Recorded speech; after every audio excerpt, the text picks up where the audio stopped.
In the name of God, the compassionate and merciful, I am very grateful to God for everything He has blessed humanity with, and in particular for our unity and friendship. And I feel very humbled to speak about this topic in the presence of you, my dear brothers and sisters.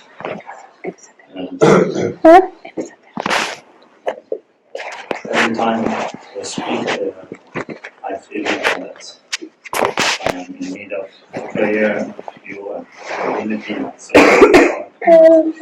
So I will try to share some reflections with you, and everything then lies in the hands of God. So in Wings of Unity, round 10, the discussion was about mystical theology. Before that, there was a meeting in Romania, and I couldn't go. Isra was there. Pierre also couldn't make it, but Benny and Robert were there, and there was some discussion about, unity and about mystical theology. Then, in the Wings of Unity, we talked about this, last Wings of Unity.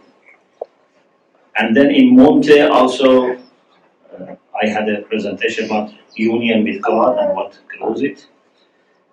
And now, when we are going back to Lupiano on Monday, we are going to discuss this further. So right now, for quite some time, this has been our main concern, how we can look at things from God's perspective. So I'm not going to talk exactly about that, but I'm just saying that this is the context that this topic of union with God, grew.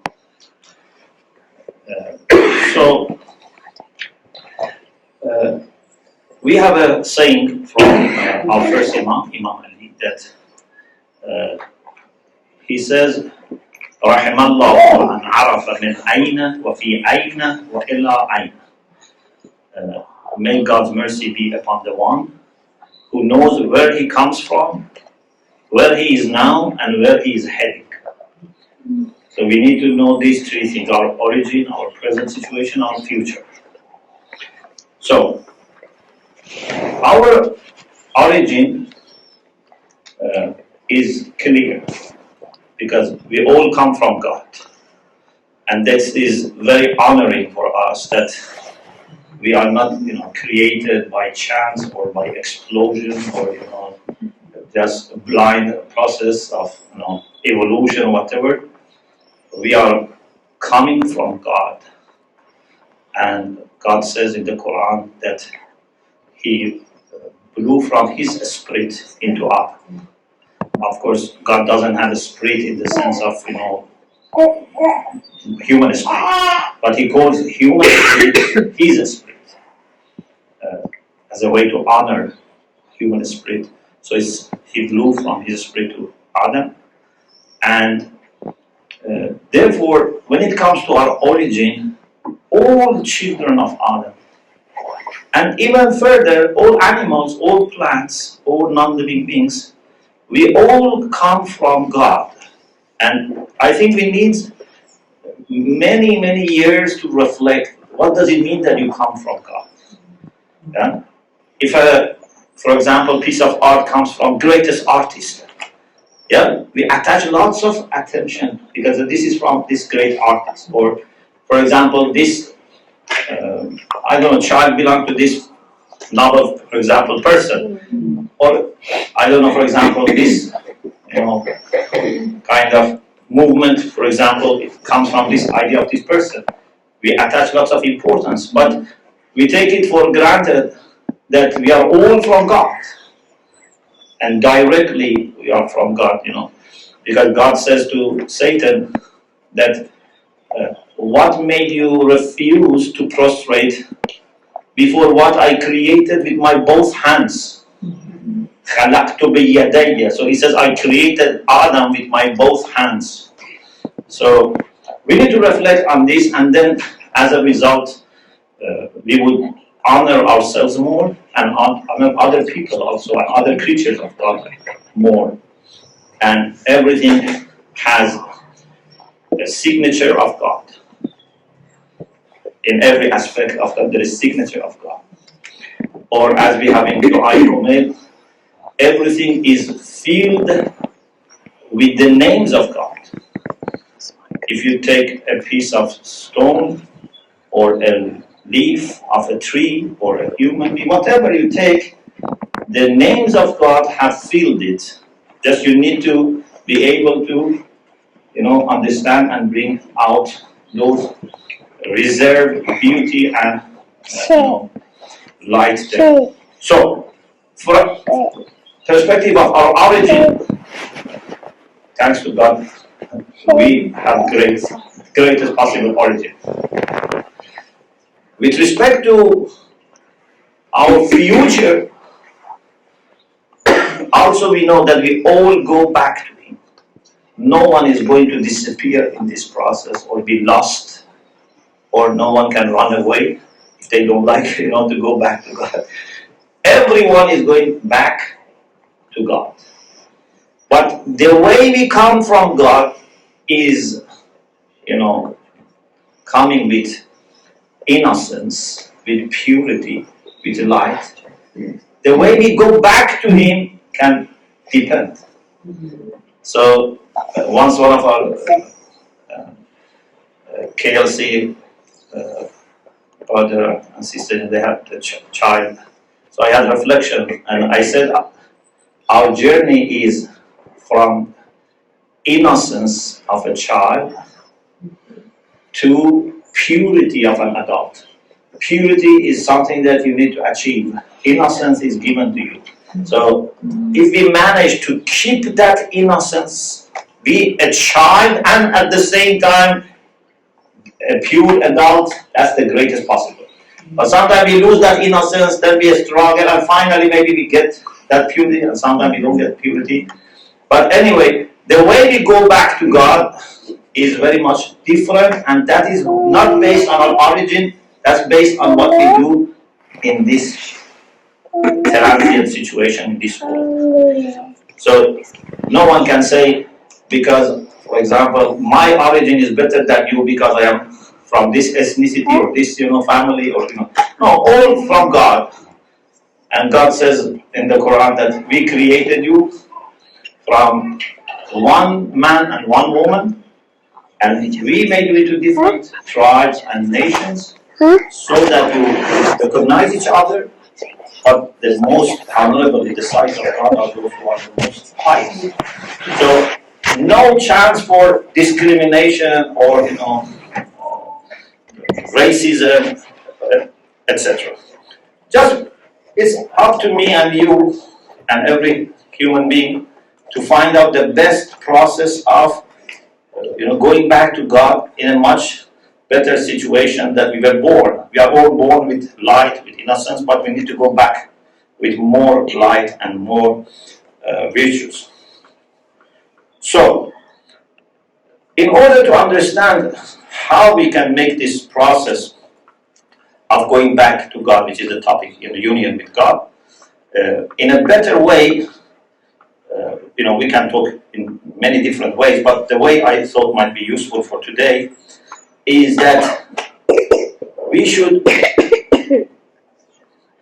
more than anything else, acknowledge presence of God. Sometimes we think we have a very huge task. We need, to, for example, maybe, move, like mountains, or, we have to do very difficult tasks, in order to reach God, or in order to be with God. In a sense, it can be correct, but I think in a sense it's not also that difficult. In a sense it's correct because unfortunately we have tendency to forget God, to rely on ourselves and other people, and therefore we make something simple so complicated. that, we wonder, is it possible at all to return to God, especially in this very busy and distracting world that we have today? One of the contemporary mystics says something that is very alarming, very worrying, but he says to reach God in a mystical way, so that you totally, lose yourself in God, is like you try to move a heel with your eyelashes. He said with your eyelash, if you want to move a heel, it's easier than reaching that high level of unity with God, that you don't exist, as a separate entity, self-annihilation. And I am sure he means what he says, and I'm sure he was a very great person. But I think this is not necessary to be the case, but this is reality, unfortunately. My understanding is that maybe if we have a right direction, if we put our priorities, in the right places, meeting God, at least to a satisfactory, not in a perfect way, but at least to a satisfactory level, is not that difficult, or should not be that difficult. And the main step is to acknowledge presence of God in the world, around you, and inside you, and then keep God present in your mind. God is present everywhere, just it is in our heart and mind that we should make Him present. Yeah? God is everywhere. The Quran says, لِلَّهِ الْمَشْرِقُ وَالْمَغْرِبُ. East and west belong to God. Okay? أَيْنَمَا تُوَلُّوا فَثَمَّ وَجْهُ اللَّهِ. Wherever you turn, you find face of God. Who talked last night about turning towards God? Was Mark? You talked about it? Yeah, but last night also someone talked about turning towards God, Pardon? Yeah. So we need to turn our face to God. What is face? We have this in also Bible, the Jewish tradition, Christian tradition, and Muslim tradition, that God has face. This is not physical face. We seek face of God. We don't, seek a physical thing. So face of God, or face of everything, is that dimension, that aspect of that thing, that if you turn to, you can have the best encounter. So for human beings, the chance of best encounter is when we look at someone's eyes and mouth and this side. Therefore we call this is face. Yeah? If I turn towards back of the head of someone, this is not the best encounter. It's a limited encounter. Yeah? Or if I want to face my computer, I should face the screen and keyboard, because this is like eyes and mouth and ears of a human being. So that's the batch of the face of this computer. If I want to face a flower, I can face a flower from different angles, but I should face the real flower, not just the leaves or the chunk of it or whatever. In Farsi we have a common saying. So for example, if I sit in the car, in the front seat and you have behind, or if I go to a gathering and people are sitting behind, we apologize. Yeah, we say, sorry, I am facing you with my back. We apologize. And normally the answer is gun pushtoru nadare. Means flower has no front and back. So the other person says this. Yeah.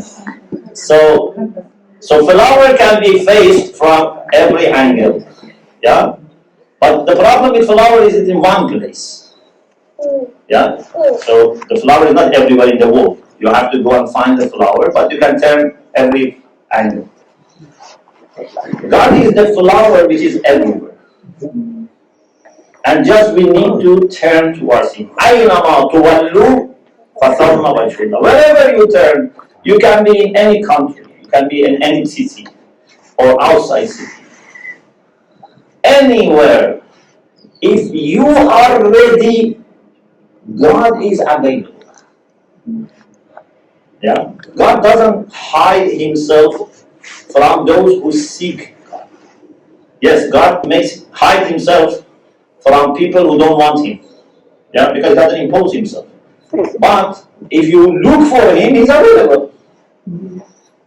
So we need to make presence of God, which is a fact, felt by our heart and understood by our mind. And this is the concept of remembrance of God. This is dhikr. So what is remembrance of God? Means to remember that He is present. He is with you. Just don't forget this. I had some reflections on different things in Islamic spirituality. For example, if you want to give a breakdown, we say you have to have proper, beliefs, you have to have proper practices, you have to understand virtues.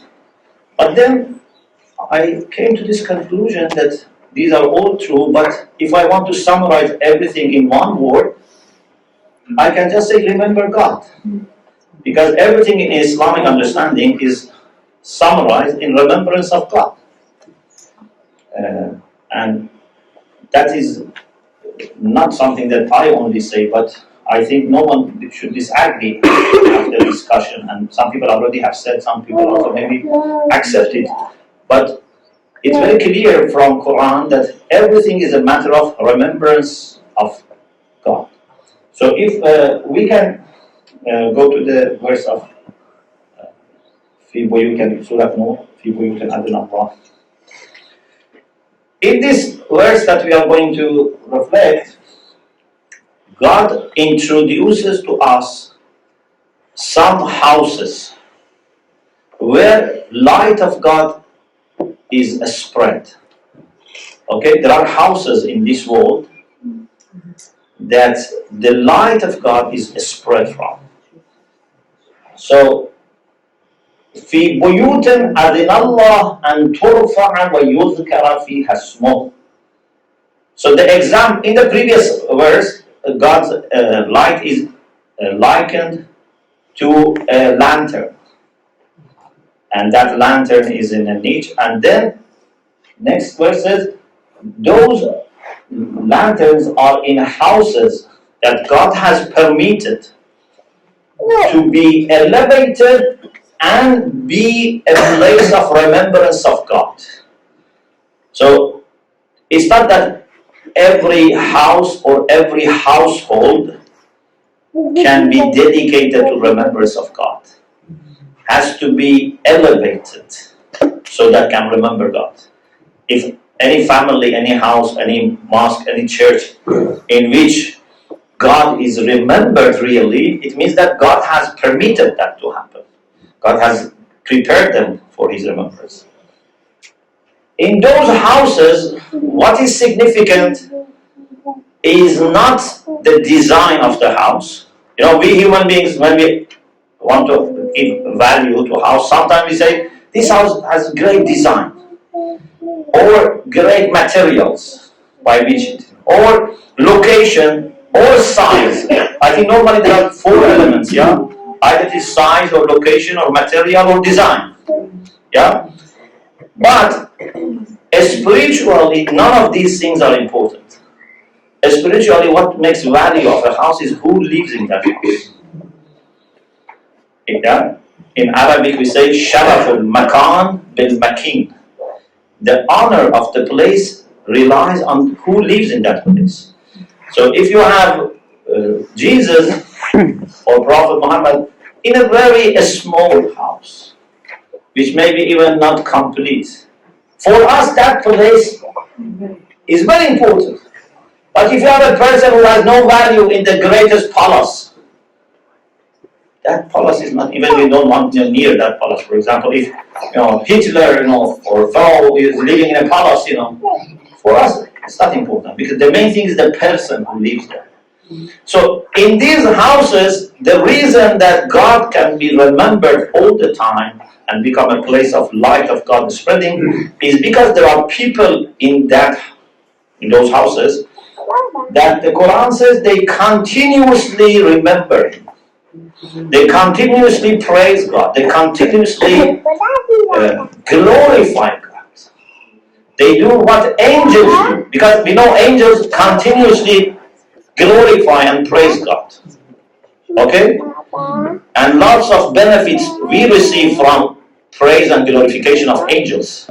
We don't understand maybe that how much angels make our spirituality possible when they continuously pray and praise and glorify God. There are human beings also who, like angels, continuously remember God, and God says even when they buy or sell, they are not forgetting. When they study, when they work, when they learn, when they become ill, or when they help the ill people, in all circumstances, they always are mindful of God. And this is what makes you muqarrab. Because Quran says, الَّذِينَ عِنْدَ رَبِّكَ, those who are close to your Lord, those who are, we call the highest level to be muqarrab, means you are brought nearer by God Himself. First you seek nearness, then God brings you very near to Himself. There is a way that you can get close to God, but you can never finish this journey by yourself. So my understanding is this way. I say, like a person wants to visit, for example, very holy person. You do your best to get close. For example, you travel from your place to his city, and then you find the neighborhood, etc. You go. But then he lives on top of a hill, and you don't know how to climb and reach. So he comes down and takes you up. With respect to God, even when we move from our house to near the hill, He helps us. But climbing the hill is totally on Him. So there is a level of spirituality that then you just are taken by God. You cannot do anything. You just need to be submissive and just to, not do anything. And not even think of yourself. Just forget yourself and come. So, the nearest people to God, who are muqarrabin, are the people who continuously remember God. And this can be in the time of prayer, or can be in the time of charity, because here it says, nothing makes them forget, whether it is business, purchase, merchandise, forget God and prayer and giving alms.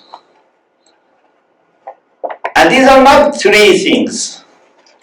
If you read, you may think we have three things: remembrance of God, establishing prayer, and giving alms. But these are not three things. This is one thing: remembrance of God, and the other two are instances of remembrance of God. In Arabic we say atful khas al-am. So sometimes in Arabic we mention something and then we bring instances of that to make it more clear. So our remembrance of God, which is the only thing that we need to do, has to be expressed in many ways. I remember God by prayer, whether at home or in a holy place or in a community place. There are differences, but Islamically we can remember God in every place. I'm not saying they are equal. There are places which are better for remembrance of God. Like we go to the mosque, we go to the shrines. But there is no place that you cannot remember God in. Yeah? Even if you are in a very difficult place and a very unfriendly place, if you are surrounded by enemies of God, still you can pray to God. It's not that you have to be surrounded by good people to pray to God. Yeah, if you are with good people, it helps. But if there are bad people, still you can pray. And if you are good, even this can help you to feel more connected to God.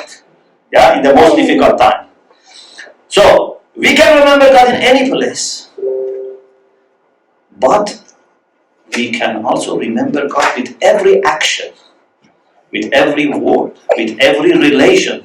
Thanks to God, we had good discussion about relations also last night. And I believe the greatest chance for getting closer to God that we have, and also at the same time the greatest challenges, are our relations. If live alone, I can go back to God, but it would not be that rich and that deep than when I am surrounded by people. And I want to remember God when I meet my wife, my children, my parents, my neighbors, my siblings, my colleagues, or people with whom I have lots of disagreements, or even if I have enemies, I want to meet God in them. It's not easy. Challenges are here. If you were alone, I don't think we don't have that much challenge to live with God. Yeah? Because God is the easiest person to live with. Yeah? But when God says, I want you to meet me in this person, that person, that's difficult. Because they have lots of expectations, plus lots of misunderstandings can happen, plus, our selfishness can, crash and conflict. So, our greatest challenges and at the same time opportunities for unity with God or going back to God in a better way is if we remember Him in our relations. One simple part of it, I say simple in the sense that it's very easy to understand, is to give alms, to help the needy people, poor people. Yeah? It's very easy to understand. Of course, it's difficult, to give away, your money, but it's easy to understand that, we as human beings, should have love for each other, should support each other. But it's not only giving money or food or dress. Yeah? Sometimes you need to give love to people. Sometimes you need to give your attention to people. Sometimes people, more than that, not only they need, your attention, they want to know that you care about them really. Because sometimes you don't know, is this a smile, or even this hand which is extended to give me help? Is it because they feel that they have to do it, or they want to be nice, or they want to get a reward from God, or they really have concern for me? Because we human beings want to be, loved and cared for and feel that someone has a place in his heart or her heart for me. Yeah? I don't just look at what people give me with hands or smiles. I want to know how is my position in the heart of that person. Yeah, I think very important part of humanity is this. We love our, for example, father or mother.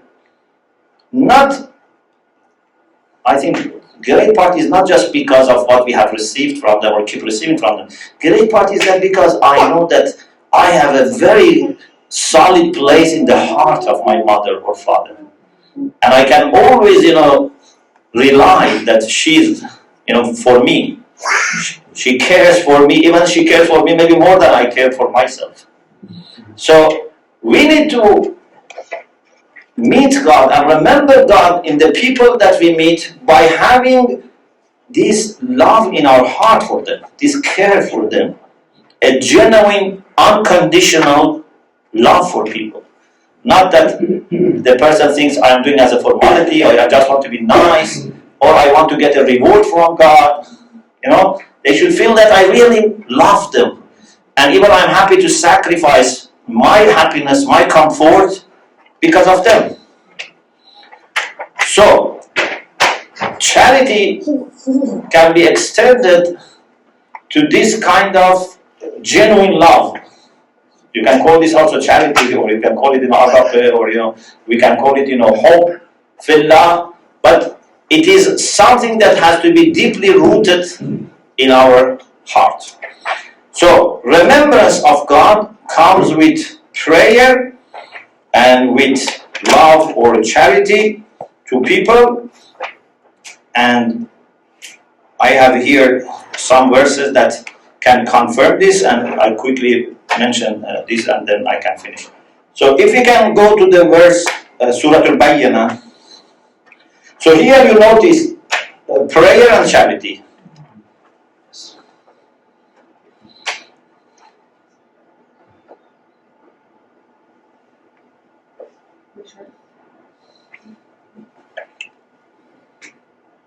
Which part of Surah Al-Bayyinah? Just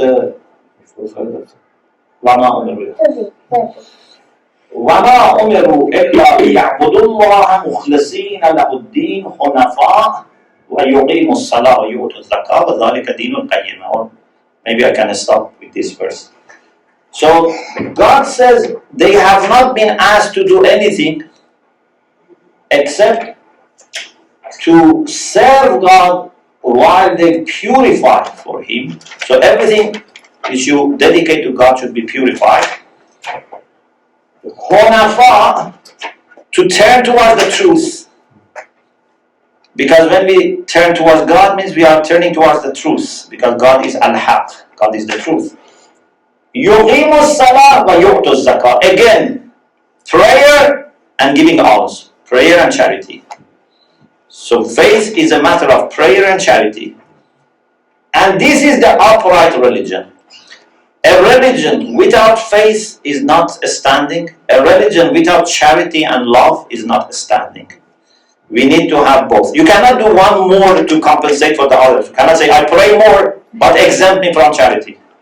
No. Even if you pray all your life, you have to have charity work. Or you can say, I do more charity, I don't pray. No. We need both. Because we need to turn towards God individually and also in our relations. So it's very important. I had some other verses, but maybe it's better to stop and inshallah, if there are questions or anything, we can address. Alhamdulillah Rabbil Alamin.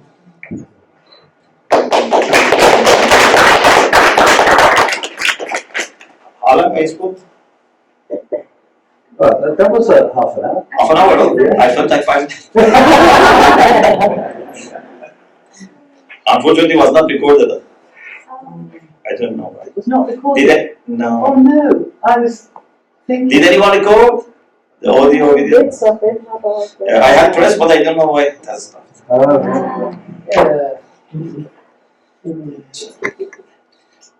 Maybe. Actually, I feel very moved by what you said. Very moved. Because I feel when you spoke about the love of a mother, Yeah. everybody should know they have that place in their mother's heart. Yeah. I thought many people don't have that experience. Yeah. And so through our collective love, you pray that we can give that sort of love to others. Yeah. But I feel very stunned. But I don't know whether others would like a little break before we ask Leslie to speak. Yeah. Or just to literally go and get a glass of water or just 5 minutes, is that all right?